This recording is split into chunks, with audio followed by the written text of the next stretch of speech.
bright lights.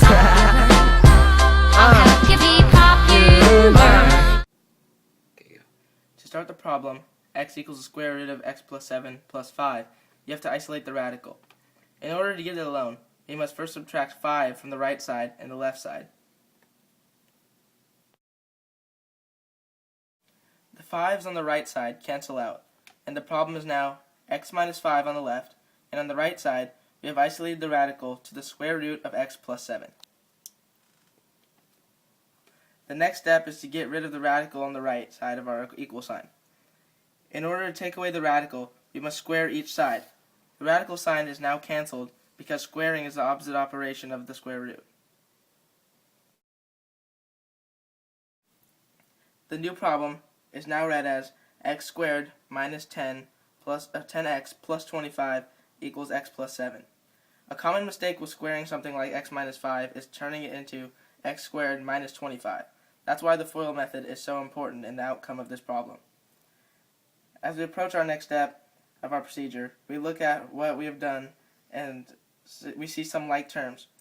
We know that if we set one side of the problem equal to 0, it can easily be factored.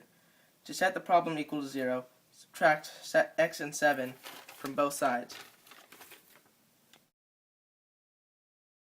The new problem is x squared minus 11x plus 18. This gets factored next. 18 and negative 11 are the focus. Negative 9 and negative 2 multiplied are 18, and they also add up to negative 11. So these are the outcome after factoring. X minus 9 and x minus 2 are our factored problems. X equals 2 and 9, so we think. The next step is to check if our numbers for x are valid. Essentially, we would plug in one of the numbers to the original problem, followed by the other. So to start, we will plug in 9 for x. 9 equals the square root of 9 plus 7 plus 5. We then get 9 equals the square root of 16, which is 4 plus 5. We have a check, so that one is valid.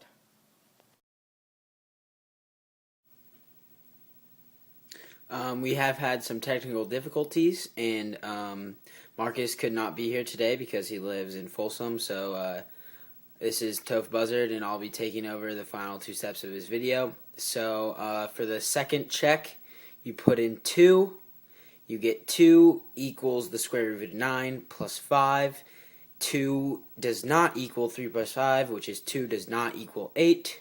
And now, your final answer is x equals 9.